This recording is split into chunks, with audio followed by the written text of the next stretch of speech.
Looking to permanently delete your Telegram account and wipe all your messages, groups, and personal data? Whether you want to do it directly inside the app settings or via Telegram's online portal, deleting your profile takes just a few seconds.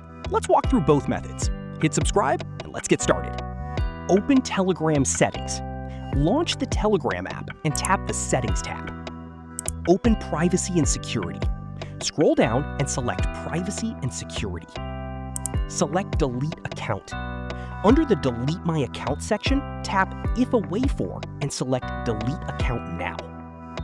Go to Deactivation page. Open your browser, search for Delete Telegram Account, and open the official Telegram deactivation link. Enter phone number. Type your phone number including your full country code, for example, +1, and tap Next.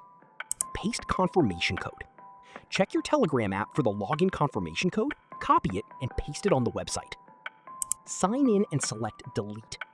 Tap Sign In, then select the Delete Account option from the list. Confirm account deletion. Review the warning details and click Delete My Account to permanently remove your profile. And your Telegram account, along with all associated chats and media, are completely removed. If this tutorial helped you delete your account today, please leave a like and subscribe to Glitch Guru for more quick tech guides. Drop a comment if you run into any issues, and I'll see you next time.